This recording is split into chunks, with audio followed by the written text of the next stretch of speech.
Salve galera, adivinha onde eu tô indo? Assistir um jogo de futebol, que no estádio do Vale, Novo Hamburgo, quem vai jogar é o Novo Hamburgo contra o Glória de Vacaria. E eu tô bem empolgado, porque é a primeira vez que eu vou assistir um jogo de futebol.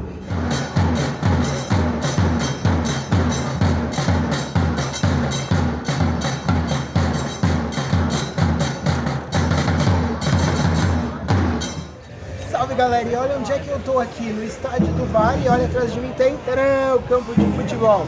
E agora a gente vai conhecer o trabalho do árbitro. Obrigado.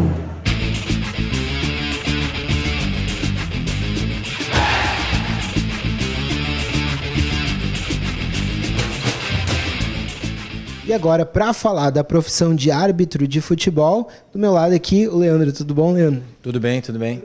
Me conta um pouco da profissão. Dá para viver assim sendo um árbitro de futebol?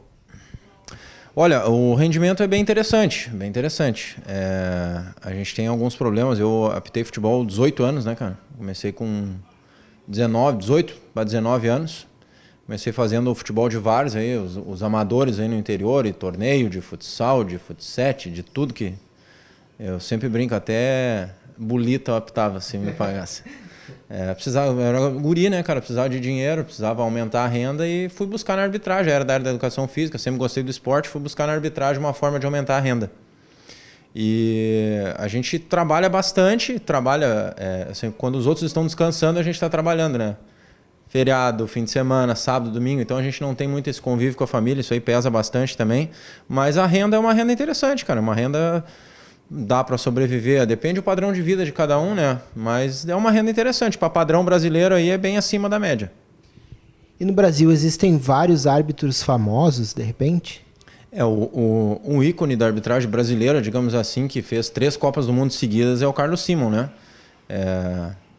Da minha época, eu não consegui fazer uma reserva para ele na federação na época que eu estava entrando, mas o Leonardo Gaciba, que hoje é comentarista da Globo, por exemplo, eu fiz umas 4 ou 5...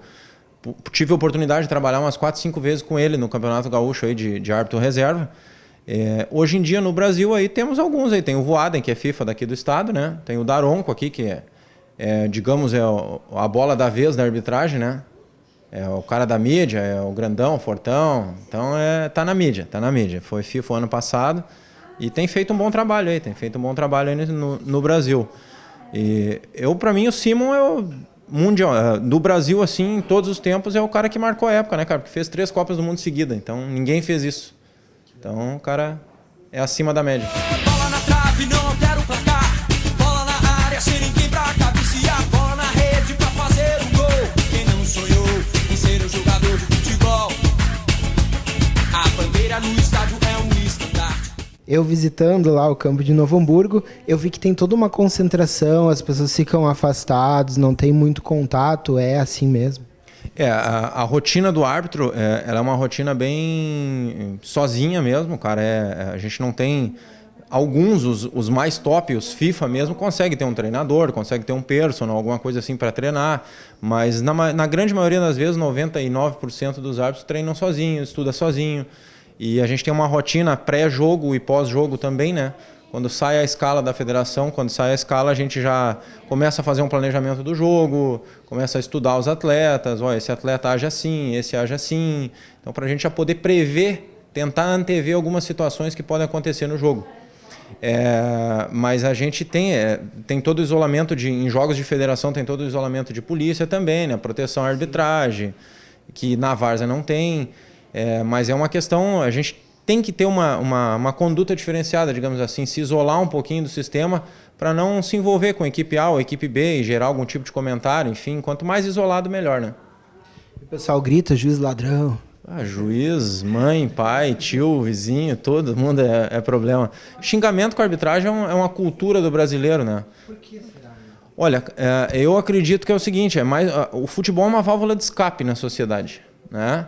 Então, se a gente parar para ponderar algumas coisas, em ano que tem eleição, tem Copa do Mundo. Eleição presidencial tem Copa do Mundo. Isso não é à toa. Não é à toa que botaram a eleição alguns meses depois da Copa do Mundo. Então é para desviar a atenção. E a gente sabe que às vezes o cara vive cheio de problema. Às vezes perdeu o emprego, brigou com a esposa em casa, a vida está ruim, a crise está difícil, ele vai para o estádio, o que ele vai fazer? Vai xingar o árbitro, né? em alguém ele tem que descontar a situação, né? Então é mais ou menos assim, mas é normal isso aí. 18 anos sendo xingado e bastante xingado. Que alguma situação assim você não esperava, não conseguiu planejar, enfim. O inesperado faz parte da arbitragem também, né? Já aconteceu situações de eu sair... na federação não, a federação é mais tranquilo, é muito difícil tu arrumar um problema de agressão à arbitragem, por exemplo, na federação. Mas nas várzeas aí já aconteceu várias situações. Em 2006, eu fui fazer uma final de um campeonato municipal em Morrinhos do Sul, que é perto de Torres. Um lugar meio sem lei, assim, uma coisa bem estranha. Até se eu conhecesse o local, na época eu estava meio que começando, então não conhecia todos os lugares ainda e fui lá fazer. Me contrataram, fui lá fazer. Passamos por uma situação bem complicada, eu e meus 2 assistentes. Tivemos que ficar aguardando dentro do vestiário, protegidos pela segurança por 2, 3 horas até acalmar os ânimos dos caras. E quem nos tirou de dentro do vestiário foi o prefeito da cidade. Que coisa linda é uma partida de futebol. Biga, biga!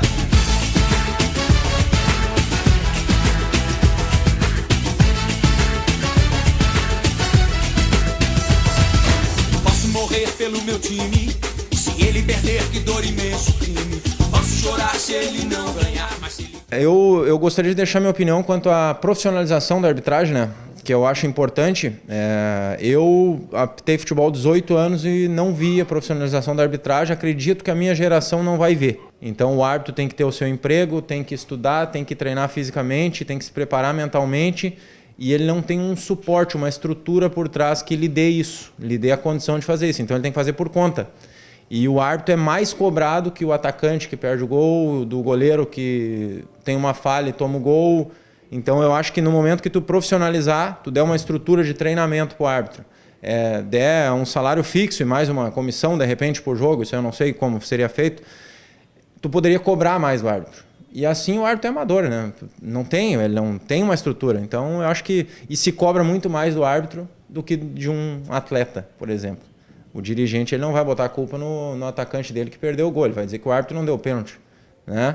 Então eu acho que a profissionalização alavancaria bastante os resultados da arbitragem brasileira quanto a diminuir percentual de erro.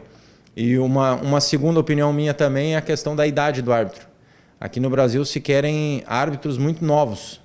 E o árbitro vai estar pronto, isso é um consenso, tu pegar 20 árbitros, 19 vão te dizer a mesma coisa. A partir de 33, 35 anos o árbitro está pronto para apitar. E aqui no Brasil ele já é considerado velho com essa idade. Se tu pegar o campeonato inglês, por exemplo, o campeonato inglês tem árbitros com mais de 60 anos apitando. 50 a 60 anos tem muitos árbitros. Então é uma questão também, a idade do árbitro. Eu acho que poderia ser mais aproveitado um pouquinho, claro. A gente tem os testes físicos 2 vezes por ano, passando no teste físico, estaria apto. Mas questão de opinião minha também, né?